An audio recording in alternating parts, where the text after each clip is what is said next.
In this video, we're going to be discussing the specific torsion test, which is one of the two major special tests used to assess rotational lumbar instability.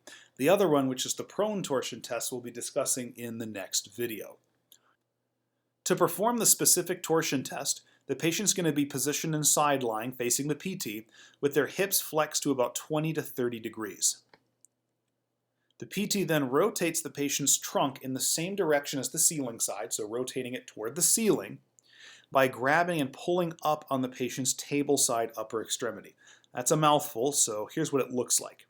So patient's in side lying, facing the PT. Her hips are flexed to about 20 to 30 degrees. I'm going to take her table side upper extremity, so the one facing the table, and I'm going to pull up on it. And notice it rotates her trunk so her chest is more facing the ceiling now. Okay? Also notice it induces some rotation in the lumbar spine. Why is that important? Because remember that at each intervertebral segment in the lumbar spine, there's approximately 2 degrees of rotation in either direction. What this test is going to do is it's going to look for excessive rotation beyond the normal end range. Well, if at each intervertebral segment there's about 2 degrees, this rotation right here needs to take up that normal 2 degrees. So then if I perform the test and I have any excessive rotation beyond that 2 degrees, that means there's, again, excessive rotation and potential for rotational instability at that segment. So the purpose of this positioning right here is to take each lumbar intervertebral segment and bring it to the normal rotational end range. For the purposes of this video, I'm going to be demonstrating this on vertebrae L4 and L5, but note that you should also perform this test on the other intervertebral segments, L3 and L4, L2 and L3, and so on and so forth. So in this case, my caudal hand, which is represented by red, is going to be on the L5 spinous process, and it's going to be firmly stabilizing L5. We don't want L5 to move here.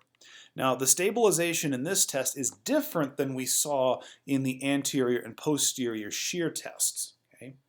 So in this case, I'm going to use digits 2 and 3, so index and middle fingers, to actually wrap around the table side of the spinous process. And we're going to essentially try to pull it up. We don't actually need to move it up, we just need to prevent it from moving down, so we're exerting a force up. Okay, I'll show you that in just a minute. But essentially, we'd be wrapping our fingers around the underside of L5 right here and applying a static force upwards to prevent L5 from tilting downward toward the table. Okay?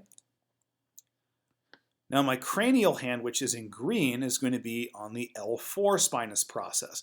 This is where I'm going to apply a rotational force. So it's not just palpating, we're actually going to be applying the force, and specifically down toward the table. So we're going to be preventing L5 from moving down by essentially trying to push it up, and we're actually going to try and push L4 down. And we're going to do that with our thumb. So let's take a look at that right here in this video. So I've already got the patient pre-positioned here. With my caudal hand, which is in this case my left hand, I'm using digits 2 and 3 to wrap on the underside of L5. Okay? And I'm going to be applying a force upward, just enough to keep that vertebrae static and prevent it from moving down. Then with my cranial hand, I'm using my thumb, and I'm approaching L4 from the top, so from the ceiling side, and I'm actually attempting to push that spinous process down toward the mat. So L5 shouldn't move. L4 we're trying to actually push down toward the table. However, one very important thing to remember here is that with rotation, there's rotation left and there's rotation right. Which one am I assessing? Well, clearly, I'm trying to push her spinous process of L4 down towards the mat in this direction. Is that her left or her right? Well, that's her left, okay? And that would actually be assessing right rotation. How does that make sense? So here's one of the lumbar vertebrae. Up here is the body, which is anterior, and back here's the spinous process, which is posterior, making this left and this right. Okay? So let's suppose I take my thumb in this test and I move the spinous process toward the patient's right.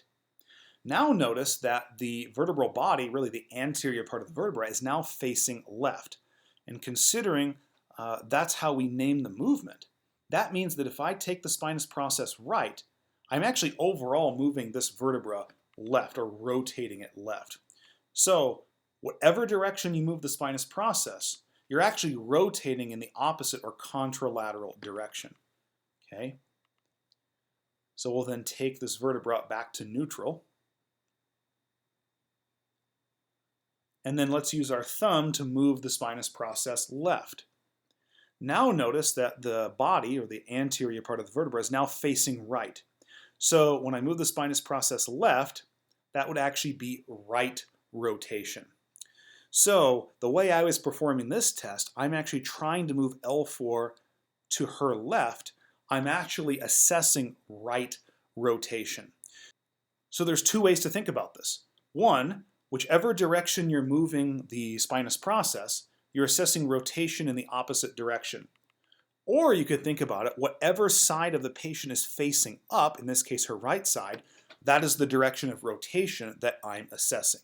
So coming back here, I'm trying to move her spinous process down to the mat, which is toward her left, so I'm actually assessing right rotation. Bottom line, there's two ways you can look at this. Number one, whatever direction you're trying to move the spinous process, you're assessing rotation in the opposite or contralateral direction.